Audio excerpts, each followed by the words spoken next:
Nous sommes de retour pour couper à travers le bruit et vous dire ce qui a vraiment fait bouger les marchés cette semaine.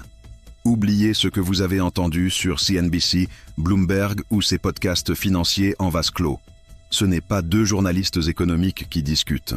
Et non, nous n'interviewons pas un milliardaire de hedge fund. C'est tout autre chose. C'est un débrief brut, en temps réel, entre deux IA, toutes deux formées par un ancien gestionnaire de portefeuille institutionnel, qui décode ce qui a vraiment agité les marchés mondiaux. Les marchés ont démarré 2026 en trombe, les investisseurs balayant des données faibles sur l'emploi américain et misant agressivement sur un soutien des banques centrales, déclenchant une rotation violente vers les small caps américaines et les actions européennes. Les victoires proclamées contre l'inflation aux États-Unis et en Europe ont alimenté l'appétit pour le risque, alors même que l'industrie se contracte et que le marché du travail ralentit. Pendant ce temps, l'Asie tirait dans l'autre sens. Le Japon progressait grâce à un yen en chute libre, malgré des salaires réels en baisse, tandis que la flambée boursière chinoise portée par l'IA se heurtait de plein fouet à une déflation profondément enracinée. Un monde qui assouplit, un monde qui stagne. Et cette asymétrie mondiale dicte désormais chaque classe d'actifs. Avant de courir après le prochain breakout ou pari macro, faites une pause, décortiquons ce que les données murmurent réellement. Pas seulement ce que les gros titres hurlent, likez, partagez et abonnez-vous si vous voulez de vraies analyses, pas des avis recyclés. Et restez jusqu'au bout, car à la fin de cet épisode, nous dévoilons les 5 principaux risques mondiaux capables de surprendre les marchés la semaine prochaine. À ne surtout pas manquer. Bienvenue dans The Deep Dive. 2026 a démarré sur les chapeaux de roue. Les marchés sont en feu, vraiment, avec une première semaine de l'année assez impressionnante. Absolument. Et ce qui est fascinant, c'est que cet optimisme semble se nourrir de nouvelles qui, sur le papier, sont pas si bonnes. On a un rapport sur l'emploi américain plutôt décevant, des tensions géopolitiques, et pourtant tout grimpe. C'est exactement ça. On assiste à une déconnexion assez spectaculaire entre certaines données économiques et la réaction des marchés. C'est ça. L'interprétation dominante, en fait, c'est que toute faiblesse économique rapproche le moment où les banques centrales vont baisser leurs taux. C'est un pari audacieux. Et sous cette surface un peu euphorique, les plaques tectoniques bougent. Chaque région du monde raconte une histoire très différente. Et c'est ça qui est passionnant. Alors aujourd'hui, on va faire exactement ça. Un tour du monde pour comprendre ces histoires. On commence aux États-Unis, où le marché célèbre un ralentissement. Puis, direction l'Europe, pour voir si les pousses vertes de la reprise sont réelles. On fera un détour par le Japon et son incroyable paradoxe de consommation, avant de finir en Chine, entre bulles spéculatives sur l'IA et angoisse de la déflation. Et bien sûr, on se projettera sur la semaine à venir qui s'annonce absolument cruciale. Accrochez-vous, c'est parti. Alors, les États-Unis. Les grands indices sont tous dans le vert. Mais ce qui m'a vraiment frappé, c'est la performance des plus petites entreprises. Le Russell 2000 qui prend quasiment 6% en une semaine. C'est énorme. C'est énorme. On a l'impression que la fête ne se limite plus aux quelques géants de la tech qui ont tout porté l'an dernier. Et vous avez raison de le souligner, c'est peut-être l'information la plus importante de la semaine. On le voit aussi avec la performance de l'indice S&P 500 dit équipondéré. Ah oui, alors juste pour être sûr que tout le monde nous suit, équipondéré, ça veut dire quoi exactement? Et pourquoi c'est un signal si fort? Très bonne question. En fait, dans le S&P 500 classique, des géants comme Apple ou Microsoft pèsent énormément. L'indice équipondéré, lui, donne le même poids à chaque entreprise, de la plus grosse à la plus petite du groupe. D'accord. Le fait qu'il surperforme en ce moment, c'est la preuve que ce ne sont plus seulement 5 ou 10 mastodontes qui tirent le marché vers le haut, mais bien des centaines d'entreprises. Le rallye a des bases plus saines, plus étendues. C'est très clair. Mais alors, et c'est là que j'ai du mal à suivre la logique, ce mouvement de puissant est déclenché par un rapport sur l'emploi qui est mauvais. Oui, objectivement mauvais. On parle de seulement 50 000 créations de postes. C'est bien en dessous des attentes. Et en plus, les chiffres des mois précédents ont été revus à la baisse. Pourquoi les marchés applaudissent? C'est le grand paradoxe du moment, le fameux «bad news is good news».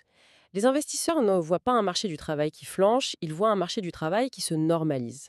D'accord. Pour eux, ça veut dire moins de pression sur les salaires, donc moins d'inflation, et surtout, ça donne à la Réserve fédérale le feu vert pour commencer à baisser ses taux d'intérêt, et peut-être même plus tôt que prévu.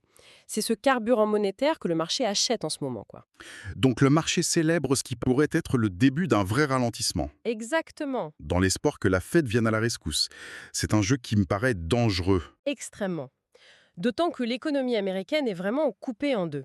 D'un côté, Le secteur manufacturier, les usines, est en contraction pour le 10e mois d'affilée. 10 mois?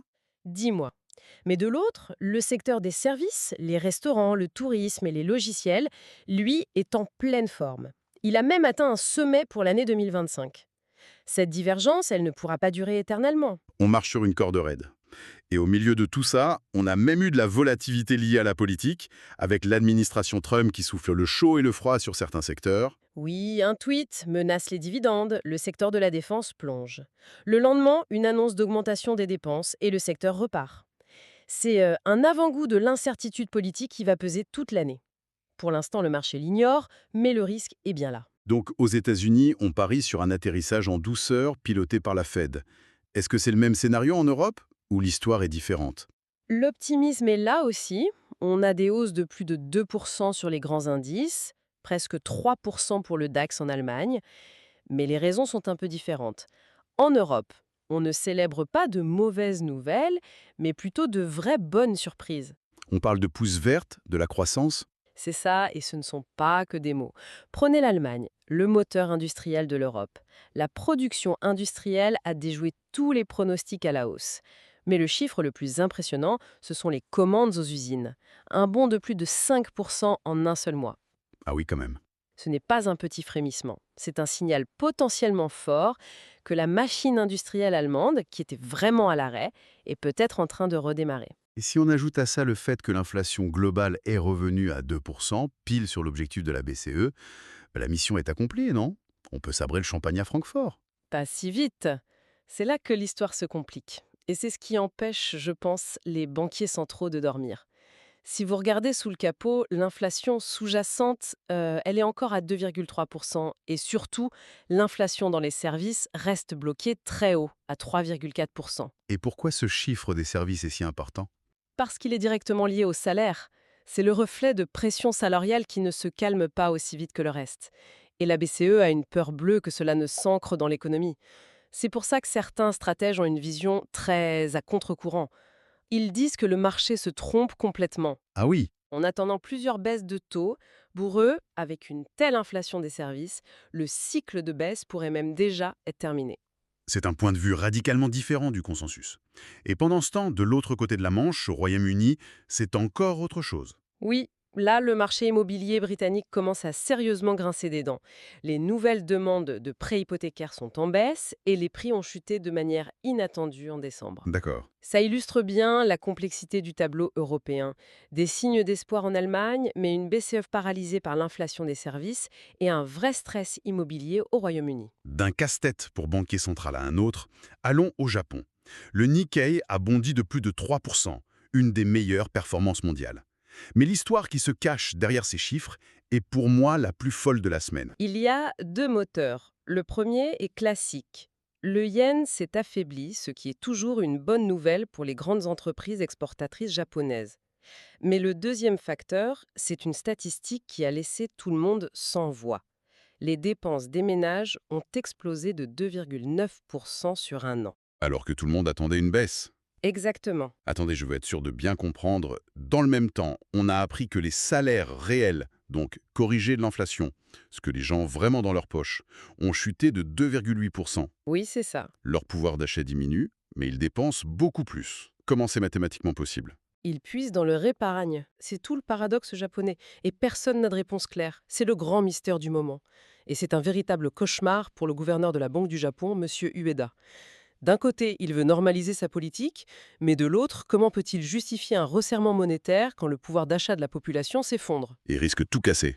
Il risque d'étouffer cette consommation qui, miraculeusement, tient encore bon. Cette tension entre des salaires qui baissent et des dépenses qui montent, c'est l'équation impossible que le Japon doit résoudre. D'une équation impossible à une autre, terminons notre tour du monde en Chine, où l'on a, comme souvent, deux réalités qui coexistent. D'un côté, une frénésie spéculative sur les marchés, Oui, et de l'autre, un froid glacial qui s'installe sur l'économie. une frénésie, le mot est faible. Sur les bourses de Shanghai et Shenzhen, le volume d'échanges ont explosé. Et l'endettement sur marge, l'argent que les investisseurs en prennent pour acheter encore plus d'actions, a atteint des niveaux records. Hmm. Et ce qui est frappant, c'est que tout cet argent, toute cette ébullition, se concentre sur un seul thème, l'intelligence artificielle.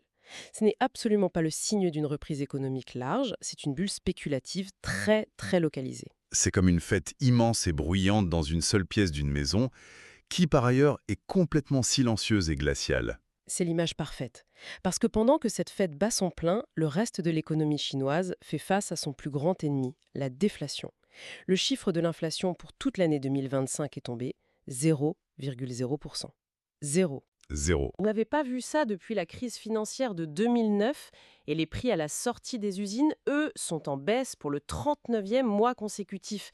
C'est ça le vrai problème de fond. Et la Banque centrale chinoise se retrouve donc elle aussi dans une position intenable. Tout à fait. Elle doit soutenir l'économie, mais elle a peur que cet argent aille directement alimenter la bulle de l'IA au lieu d'irriguer l'économie réelle. Exactement. C'est le dilemme chinois. Comment réanimer le cœur de l'économie sans aggraver la fièvre spéculative qui a saisi une partie du marché? Bon, ce tour du monde nous laisse avec une image complexe, pleine de tensions. Projetons-nous maintenant sur la semaine à venir, car plusieurs de ces questions pourraient connaître un début de réponse. L'agenda est très chargé. Il est chargé et surtout il touche au point névralgique qu'on vient d'évoquer. On peut même dire que la semaine à venir sera rythmée par 5 risques majeurs. 5 moments de vérité pour les marchés. Allons-y. Le premier, c'est forcément l'inflation américaine, mardi. On dirait que tout le narratif actuel repose là-dessus. Absolument. C'est le risque numéro 1. Le marché a déjà intégré dans les prix plusieurs baisses de taux de la Fed. Si le chiffre de l'inflation, le CPI de mardi, est plus élevé que prévu, même légèrement, ça pourrait provoquer une correction brutale. Le château de cartes pourrait s'écrouler. Le château de cartes du bad news is good news pourrait vaciller, oui. Parce qu'une inflation persistante, ça voudrait dire que la Fed ne peut pas baisser ses taux aussi vite que le marché l'espère. D'accord. Juste après, mercredi, autre chiffre clé aux États-Unis, les ventes au détail. C'est notre deuxième point de vigilance. Oui, c'est le deuxième risque. On a parlé de l'économie à 2 vitesses, avec des services forts. Les ventes au détail nous diront si le consommateur américain, le pilier de l'économie, commence à fatiguer. Une déception sur ce chiffre renforcerait les craintes d'un ralentissement plus marqué. Et là, les mauvaises nouvelles pourraient redevenir simplement de mauvaises nouvelles pour les actions. Logique.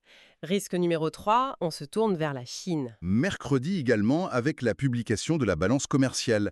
Ces chiffres d'importation et d'exportation sont un excellent baromètre de la santé de la demande mondiale, mais aussi de la demande intérieure chinoise.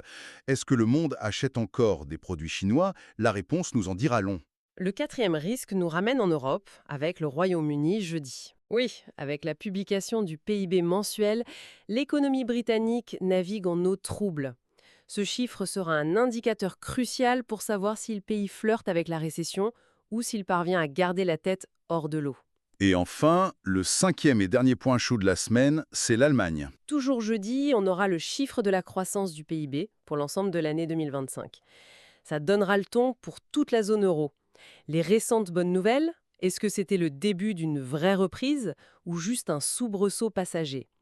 La réponse à cette question est capitale pour l'Europe. En résumé, on sort d'une semaine d'euphorie où les marchés ont choisi leur scénario idéal.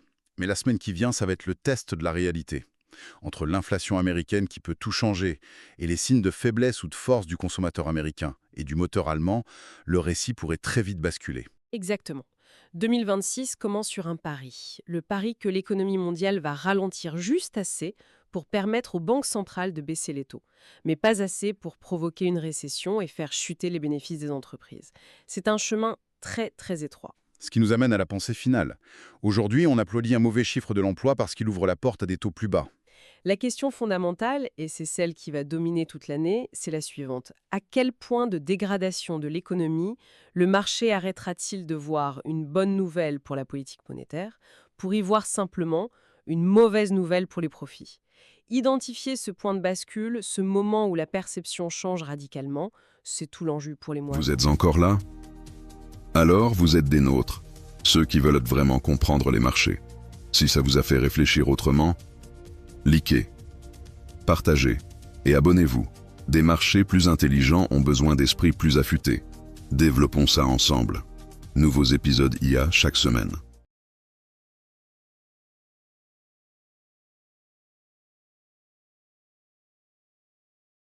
Et si ce podcast parlait de votre secteur? Imaginez ce niveau d'analyse propulsé par l'IA, mais adapté à votre entreprise, que vous gériez des actifs, suiviez les politiques économiques ou dirigiez une équipe agile. Nous créons des podcasts sur mesure pour les décideurs comme vous. Contactez-nous. Construisons le vôtre.